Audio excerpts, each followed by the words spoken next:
education. I guess my first question would be, what do you see as the federal role for education relative to the state role of education? Most of the people I've talked to in education aren't big fans of No Child Left Behind. It was passed by Republicans, but I was one of the Republicans who was opposed to No Child Left Behind. Not that I'm opposed to national standards, but I think we should find those national standards. They were out there. Even when I was a kid, we took the California Achievement Test and we compared ourselves to other states. College basketball in Kentucky, the first thing that comes to your mind is Kentucky Wildcats. It is what it is. Louisville, very bad fan base, very bad fans, calling Kentucky players bad names, calling the Harrison twins a joke. Just like I said in my last video, you will know who the Harrison twins are. You will know who Julius Randle is. You will know who James Young is. Why, for example, do we assume that education should only take place at one stage of a person's life? Education is something that can take place at any stage in someone's life, and indeed should do. Why assume that we have to educate people the same age altogether? Surely this is a crazy way of doing it. It's just making it. That's why, I mean, there was times I wanted to quit basketball, but I just know I couldn't, because, I mean, I think I'm the last person left in my family to make something happen. If it ain't me, then it's nobody. Why do we have to deliver education in the highly structured and formalised way that schools require us to do it in? Education is something which will be central to most people's lives. What we need to do is to get away from the idea that schools are the only way in which we can deliver education. And there's no value to it. The teachers don't like it and the students don't like it. But there are other things that the federal government can do, and that is give tax credits for the people who will opt out. We ought to have a right to opt out of the public system if you want. They look at and they ask, who are the best teachers? Who are the teachers who get the kids to do the best things? It's usually pretty simple things. Like one superintendent told me, he said, well, it's when one of my best teachers was who every Friday would call all the parents. She had 20 kids in the class or 22 kids in the class. She would call all the parents and say, it's nobody. As Bohannon's athletic stock climbed, his popularity from both positive and negative influences soared. And his grandmother decided they had to get him away from the inner city peer pressure. I think this was God's intervention. They had a fire. In the district, in order to, present the case for the Constitution and limited government, it has been challenging. And one of the key group of people that have worked for me for so long, over these many years, have been the homeschoolers. They seem to understand the Constitution. I wonder why that is. Say, Susie's doing her homework in math but not doing her homework in English. Johnny's not doing any of his homework, and get the parents involved. I think so often we are looking for someone to blame, and so people say, oh, it's the teachers. We've got bad teachers, or we've got bad principals, or we've got bad schools. But really, it's all of our responsibility. It's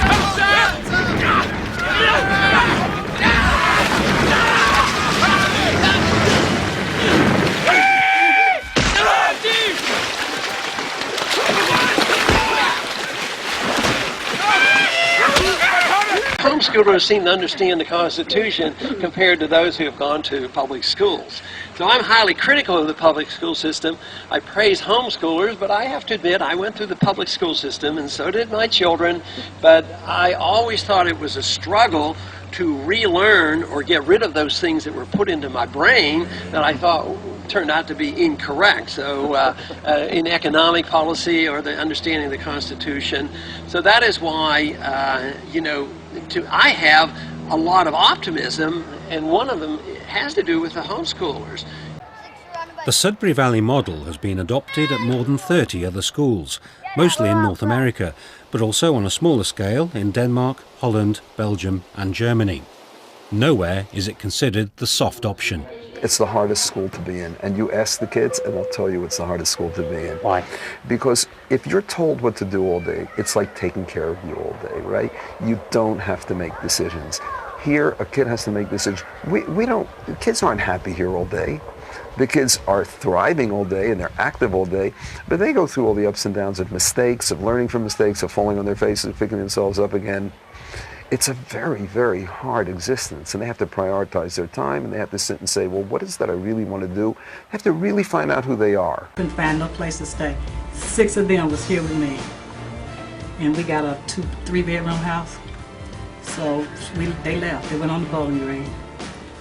With my brother's help, they got down there and put them in Bowling Green High School. The principal called me up and said, there's a kid up here in the front office, his mom is wanting to enroll in school and you might want to meet him. And, you know, we knew who Shane was. He had an uncle who lived in town.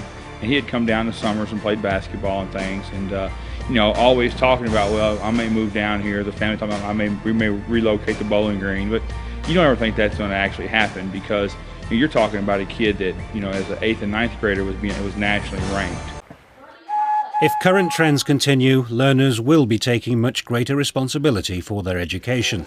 If predictions are correct, technology will emerge to support autonomy in learning at home, in school or in the community. My name is Ken and I'm here to talk to you about Personalisation and technology, two drivers for change which are coming together and creating the potential to revolutionise education for the next generation. It's really a question of where the personalisation line will be drawn. But more importantly, perhaps, who draws the line? Politicians, parents, educators, or children themselves? You can look further into the future of learning and teaching and also find a specially prepared set of tomorrow's teacher lesson plans and resources by going to teachers.tv/tomorrow.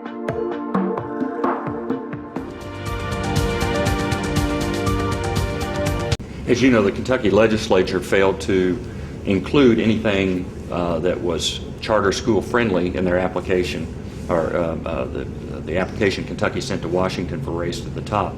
Do you think that played a critical role in our inability to win out in that competition? I think it did, and I think we have to look for creative new solutions and not be closed-minded as to how we fix the education system, and I think often it is. I mean, John Stossel did a thing on education not too long ago in New York City, and he held up the union contract, and it was like a 30-page union contract. No teacher had been fired in 5 years, and they had 400 teachers in a building who had been inappropriate with students, either touched students or were inappropriate verbally, but were considered to be unsafe to be around kids, but they couldn't fire them. After initial agitation over the move, Bohannon fell in love with the Bowling Green community and switched his commitment from the University of Cincinnati to the University of Louisville. And just a few months into his stay at U of L, that decision was confirmed to be the right one. One of Bohannon's good friends in Cincinnati, 23-year-old Deontay Armstead, part of a group Bohannon calls All In, was shot and killed in a robbery. Deontay was just one of them. One of Bohannon's good friends in Cincinnati, 23-year-old Deontay Armstead, part of a group Bohannon calls All In, was shot and killed in a robbery.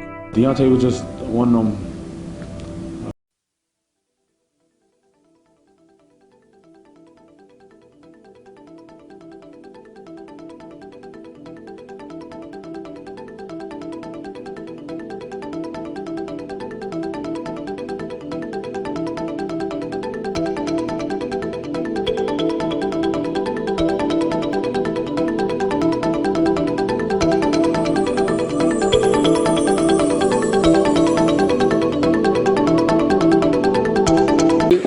Face a constitutional crisis, and that's why we need to hurry up and raise up some more kids that know something about the Constitution before it's too late.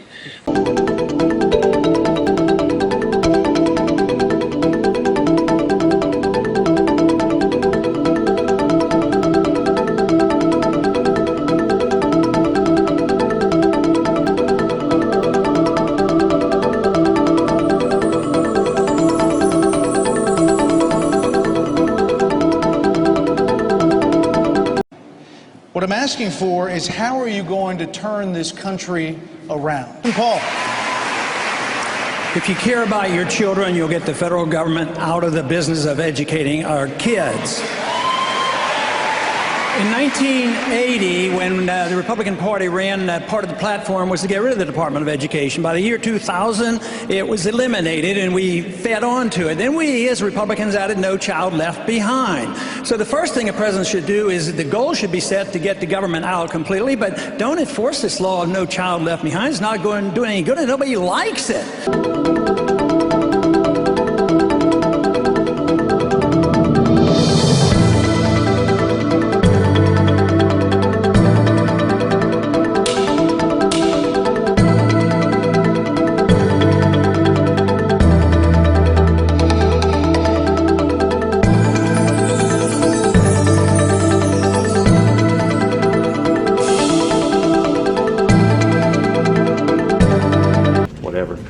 is your thought about how Kentucky students can be globally competitive in the future?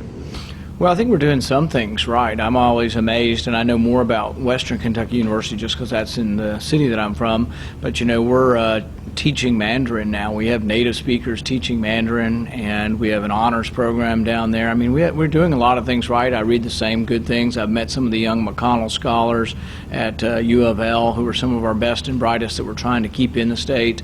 These are more state issues than federal. I hear the same good things about UK and Murray and Eastern. I mean, I think we're doing some good things to keep people here education-wise. As far as being globally competitive or bringing company and industry into Kentucky, you know, we're trying to compete with a state to the south of us that has no income tax.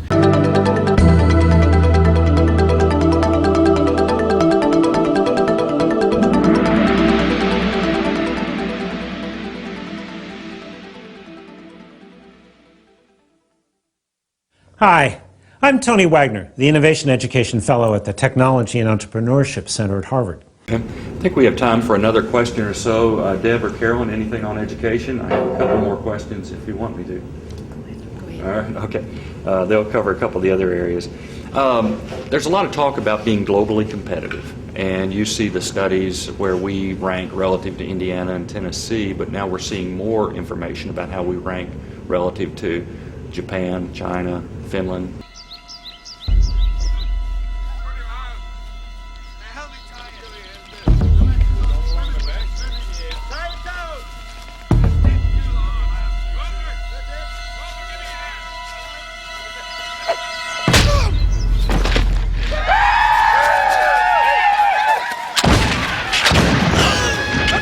This is Department of Education, one of the big, beautiful buildings in Washington.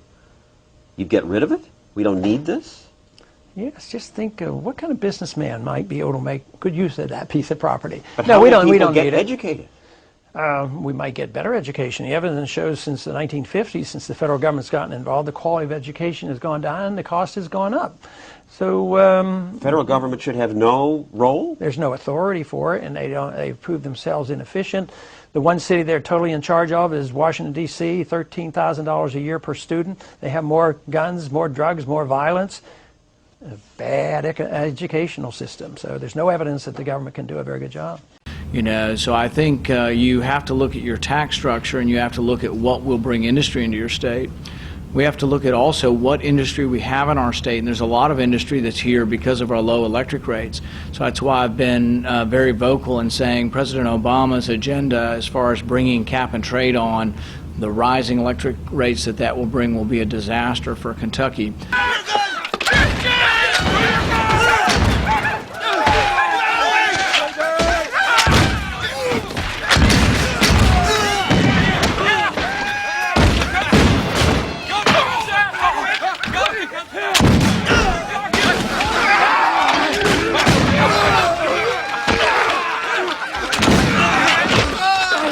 One of Bohannon's good friends in Cincinnati, 23-year-old Deontay Armstead, part of a group Bohannon calls All In, was shot and killed in a robbery.